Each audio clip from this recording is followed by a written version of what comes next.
When I was in my first year of college, I didn't know what apprenticeship really means. I thought that after my 5-year course in UST, I would already be an architect once I've graduated. Pero hindi. Akala mo meron. You thought so, big. Here in the Philippines, we have a 2-year apprenticeship phase. So ano nga ba ang apprenticeship phase? What is the Architecture Apprenticeship phase for?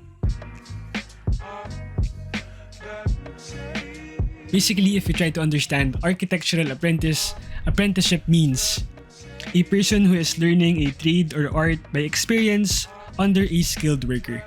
In my own experience, architecture apprenticeship has 3 solid meanings: transition phase, requirement, and a paid learning.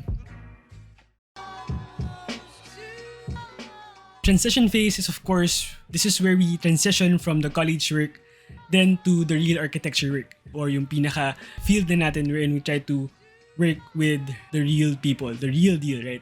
So, of course, college work is where we try to simply solve with hypothetical problems, solving with our own creativity, working with our friends and blockmates, and just worrying about the submittals or the main curriculum of your school. But when we try to transition this towards to a more architecture field or the real work, wherein we focus on being able to communicate with the real consultants, being able to communicate with clients, and solving the problems of the clients with our own design strategies. So second is, why is this a requirement? In the Philippines, if you're just a recent graduate of an architecture school or college, you need to be able to learn and experience under a supervisor or a mentor that is actually skilled in the architecture field. To be specific, of course, a licensed architect as well. So this is where we actually have the mentor and apprentice relationship.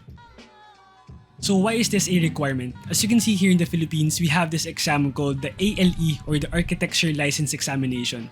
This is where the recent graduate needs to gain an experience under a licensed architect, or wherein we actually have this mentor and apprentice relationship.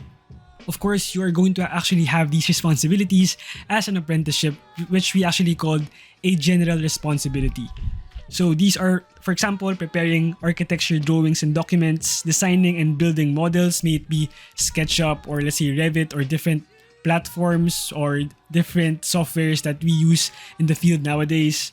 Research current building codes that is required for your own country. For example, here in the Philippines, we have the National Building Code that is required for us to be able to work on the different laws and building codes.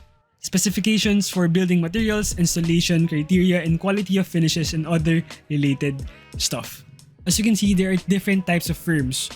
From architecture design firm, design and build construction firms, supplier firms, project management firms, and so much more that we can actually talk about on a different video. Of course, design firms also differs from how big their company is, from corporate firms to medium size and then small size.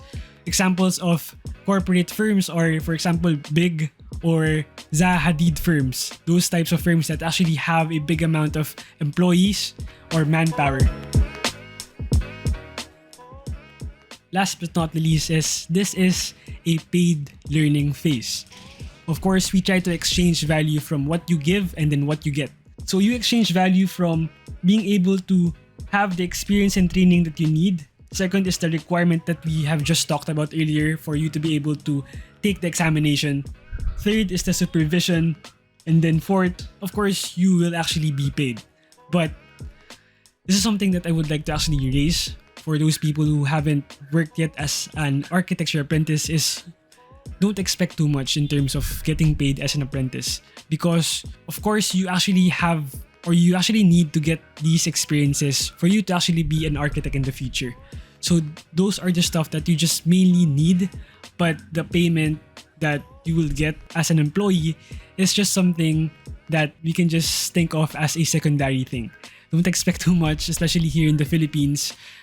The pay is not what I've actually expected it to be, but I've got used to it, and now I'm trying to work on different things. Especially if you're just trying to think of money.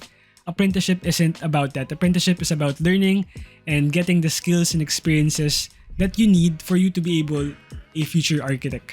And then of course, you give the general requirements that we have just talked about earlier, plus different scope of work that the firm will require you to do so. So feature architect, understand that these things that we have just talked about earlier are just the general stuff, and there may actually be a difference when you actually take your own route as an architecture apprentice or your road to be an architect here in the Philippines. So be patient as an architecture apprentice and focus on what matters, future architect. Mwah!